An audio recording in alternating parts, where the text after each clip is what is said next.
La notion de biodiversité urbaine, elle est compliquée.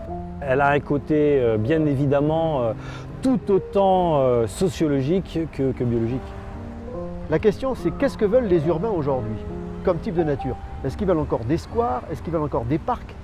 Ou est-ce qu'ils veulent un autre type de rapport à la nature?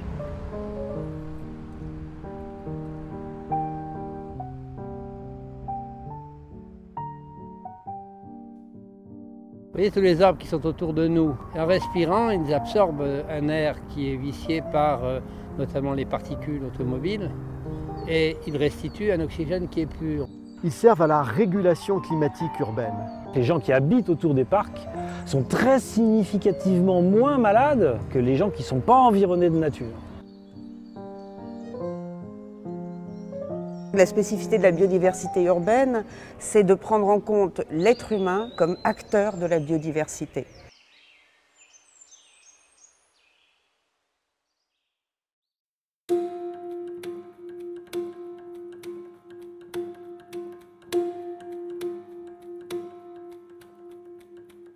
Les trames vertes, ce sont des continuités écologiques, c'est-à-dire des espaces végétalisés continus pour permettre une dynamique de population animale et végétale nationale. Pour l'écologue du paysage que je suis, l'idée de partir des concepts d'écologie du paysage basés sur des tâches d'habitat reliées par des corridors qui permettent la dispersion des espèces. Et la question, c'est est-ce qu'on peut appliquer ce modèle théorique qui a fait ses preuves qu'on a démontrées en milieu rural, est-ce qu'on peut l'appliquer au niveau de la ville? Remettre la campagne dans la ville, c'est ne pas laisser aux seuls ingénieurs le soin de s'en occuper, les amener à travailler avec des écologues. Le fait de dire je fais un petit couloir avec des arbres et de la végétation et ça va être un corridor écologique, ça marchera pour certaines espèces et pas pour d'autres. Alors l'installation de trames vertes en ville, elle peut être faite à deux moments. C'est au moment où on construit une grande zone urbaine nouvelle, il n'y en a pas beaucoup. Mais aujourd'hui, les enjeux, notamment en France, sont surtout de pouvoir améliorer l'urbain à travers de nouvelles gestions de parcs. Et une des idées, ça serait de pouvoir développer des corridors comme ça, des éléments de la trame, au sein même de la ville existante.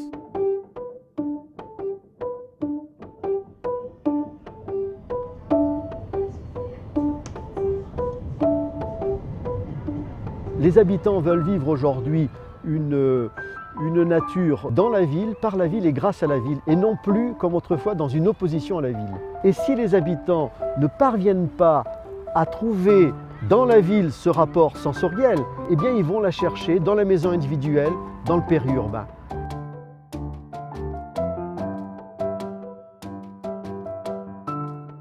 L'urbanisme a fabriqué des quartiers, des zones, des villages, et non pas une continuité géographique et spatiale. Aujourd'hui, à l'échelle des villes-territoires, il y a un étalement urbain qui procède plutôt à saute-mouton, donc qui intègre des morceaux de nature entiers. Donc ça permet de renouveler un peu cette vision de la vie d'un point de vue écologique.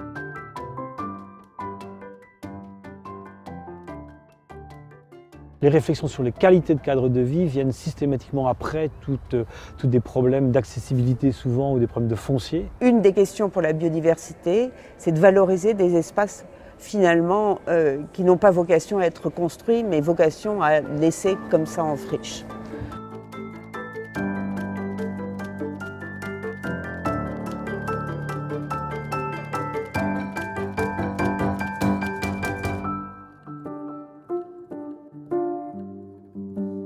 Je pense que le métier d'urbaniste est en train de changer. On ne peut plus se référer au modèle d'hier. Il faut développer à toutes les échelles l'interpénétration de la vie de la nature et relier ces échelles entre elles.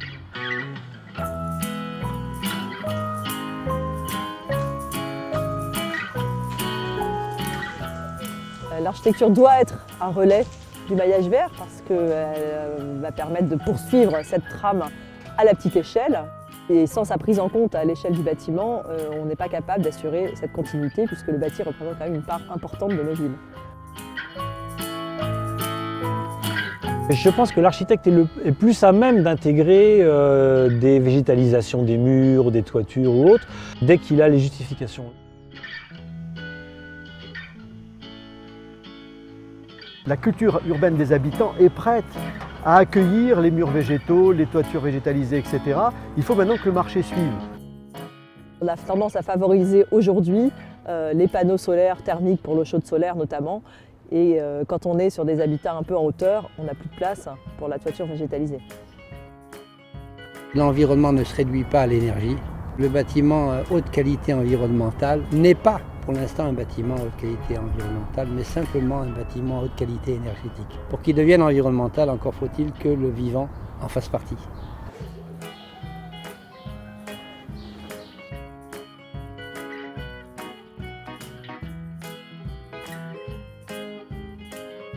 Les gens ignorent souvent la nature qu'ils ont près de chez eux ou qu'ils ont même dans l'espace urbain parce qu'on n'a pas appris à regarder la ville comme un espace de nature. Tout le monde est pour l'environnement, la protection de l'environnement ou la nature en ville, mais pas forcément la nature sauvage chez soi, au pied de son immeuble, dans son jardin. C'est toute la question un peu psychologique entre la vision d'une nature sauvage, spontanée, un peu idyllique, et le quotidien. À quelques ronces peut-être et des orties dans un certain coin. Il faudra accepter d'avoir un dortoir des tourneaux qui fait plein de fientes sur la voiture qui est dessous.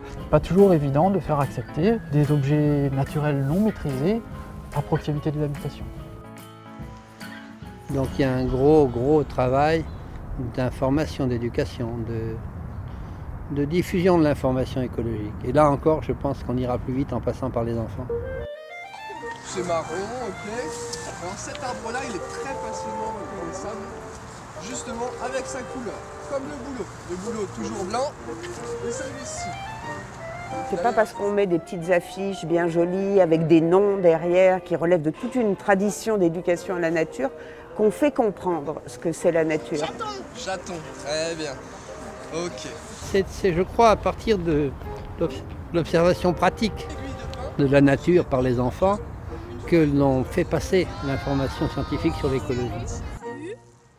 J'insiste sur le caractère scientifique de l'écologie et sur le fait qu'il ne s'agit pas d'écologisme, qu'il s'agit de comprendre le fonctionnement des milieux dans lesquels nous vivons et dont nous sommes dépendants.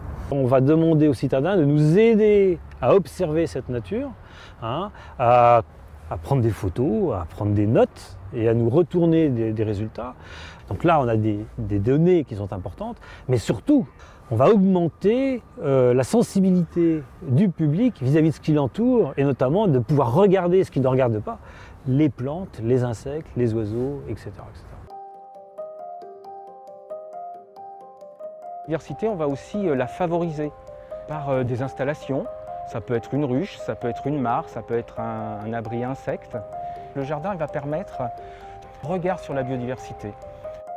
C'est un lieu où on peut venir, où le temps se ralentit un peu, on peut s'asseoir, on peut regarder la nature, on a un retour sur le cycle des saisons.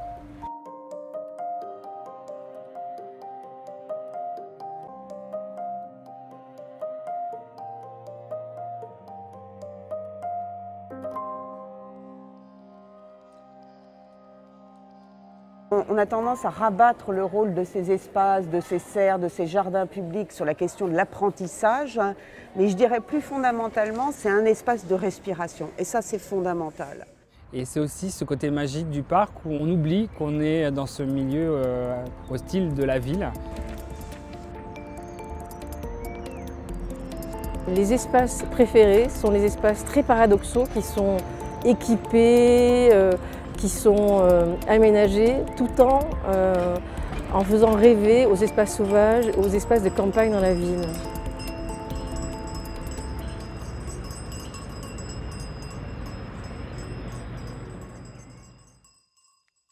Cet espace qui voudrait donner une impression un peu d'ensauvagement est en fait totalement sous contrôle des jardiniers publics. Or la nature est fouillie. Donc nous vivons avec dans la tête un modèle de jardin à la française.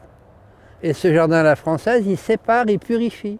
La gestion différenciée, c'est comment on va réorganiser la gestion des différents parcs d'une ville ou d'un arrondissement. Donc on va gérer de façon très pointue, très patrimoniale certains espaces verts avec beaucoup de jardiniers, une taille nickel. Et puis il y en a d'autres qui vont avoir des gestions écologiques où il y a très peu d'entretien, où on aura des fauches, etc.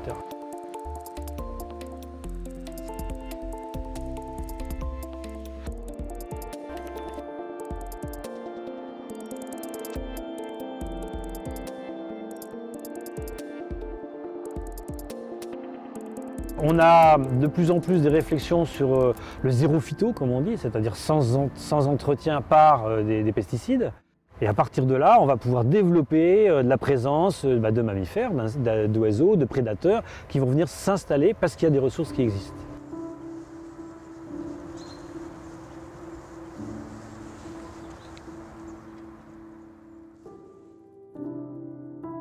On ne peut pas parler sur la biodiversité sans inculquer des bonnes connaissances sur les différents types de sols. C'est important, ce fonctionnement de sol, parce qu'il s'accompagne bien évidemment d'un fonctionnement de faune, de microfaune, de microflore, qui va dedans, qui va avec, et qui va permettre aussi l'installation de la flore et de la faune après dessus. Et cette diversité, vous la tuez quand vous imperméabilisez. Vous la tuez aussi d'ailleurs quand vous allez à outrance mettre dessus des pesticides et des insecticides et des herbicides, etc. etc.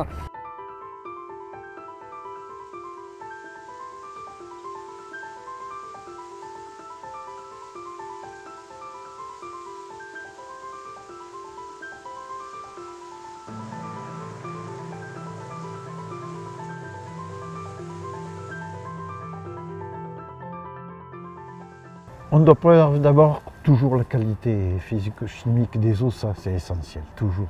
Éviter qu'il y ait des polluants et des toxiques.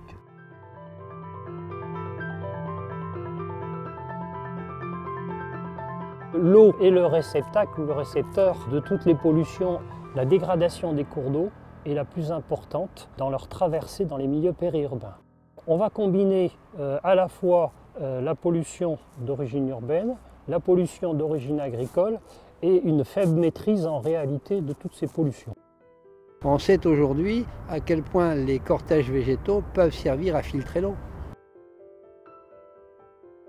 Donc il faut pouvoir maintenir en réalité une trame verte, y compris au passage dans la ville, si on veut protéger le cours d'eau lui-même et maintenir la trame bleue dans un état de biodiversité satisfaisant.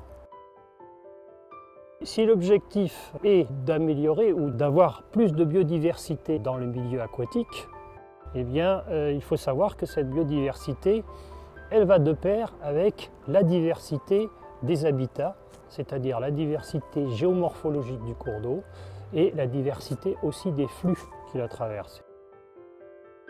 Bien, si on veut faire de la restauration, il faut travailler en pluridisciplinaire, mais la vraie pluridisciplinarité, c'est-à-dire que tout le monde travaille ensemble dès la réalisation du projet.